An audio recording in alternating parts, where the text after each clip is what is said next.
Te voy a hablar de algo que probablemente no te vaya a gustar porque cuando alguien te lo dice, pues no te gusta.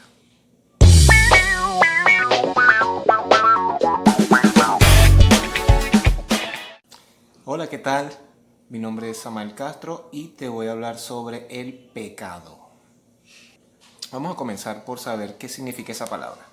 El pecado significa separación. Listo. Errar al blanco. ¿Sí? Tiene un arco, una flecha, va y no da en el blanco. Erra al blanco, eso. Más o menos una relación para entender. Por ejemplo, asesinar a alguien, eso es pecado. Decir mentiras, eso es pecado. Juzgar a los demás, también es pecado. Y así un montón de cosas, ¿sí? Hay una referencia que nosotros tenemos en la Biblia que podemos tomarla para dirigir nuestras vidas.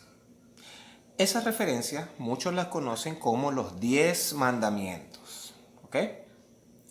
Déjenme decirles algo. No hay un solo ser ahorita, en este momento, en esta tierra, que pueda cumplir los 10 mandamientos. No lo hay. El único que cumplió con toda la ley se llama Jesucristo. Y como fue el único que cumplió, fue el único que tuvo derecho a reclamar el derecho, valga la redundancia, sobre todos nosotros. Por eso Él es nuestro Señor. Porque Él fue el único capaz de cumplir la ley para sacarnos a nosotros del pecado. Chévere. Excelente. ¿Ok? Pero ¿a qué vengo yo con todo esto? A que si yo te estoy haciendo una serie de publicaciones y te vengo diciendo una serie de enseñanzas y te vengo diciendo te voy a enseñar cosas sobre Cristo, cosas bíblicas, la primerita cosa que yo te voy a enseñar es qué es el pecado. ¿Ok? Ahora que sabes cuál es el pecado, te invito a que revisemos juntos qué cosas hay en nuestra vida que son pecado. ¿Ok? Por ejemplo, ¿has dicho alguna mentira?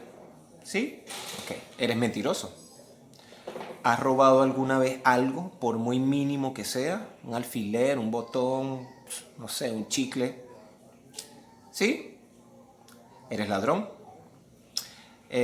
¿Has pensado o has visto a la pareja de otra persona con deseos morbosos o con deseos que no son bonitos? ¿Lo has hecho?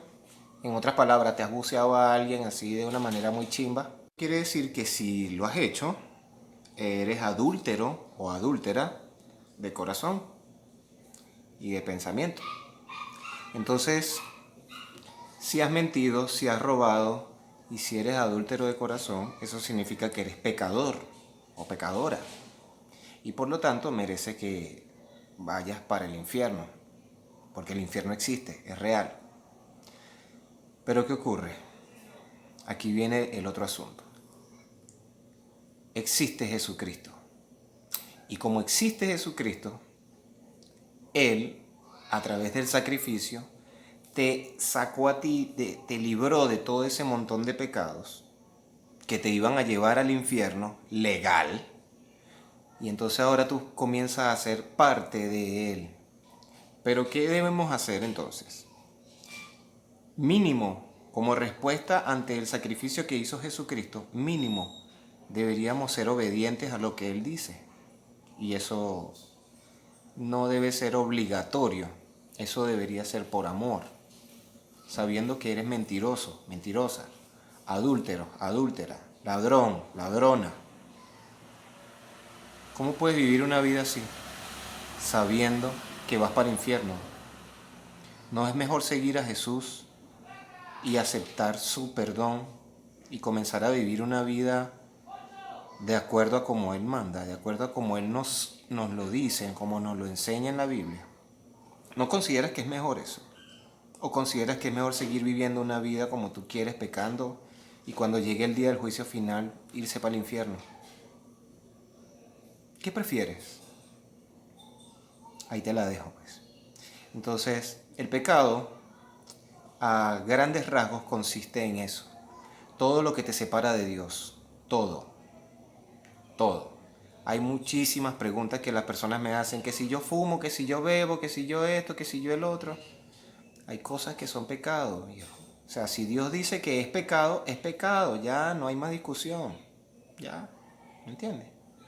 No pelees con Dios. Dios nunca ha perdido una batalla y no la va a perder. Así que, ¿cuál es mi invitación el día de hoy? Es sencilla, papá.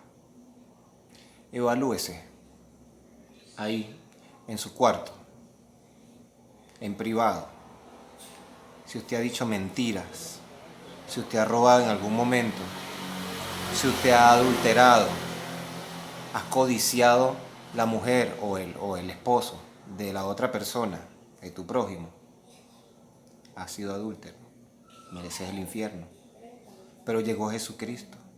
Confiésale tus pecados, háblale, pídele perdón y pídele también que te ayude a transformar tu vida, tu corazón, tu mente.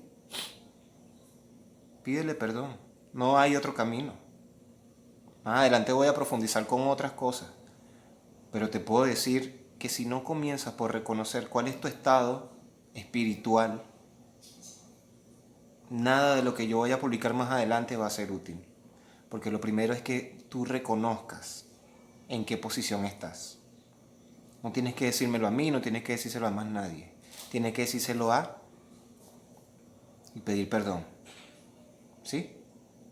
Cualquier cosa, cualquier duda, si tienes alguna pregunta, me puedes escribir por acá, ¿ok? Dios te bendiga.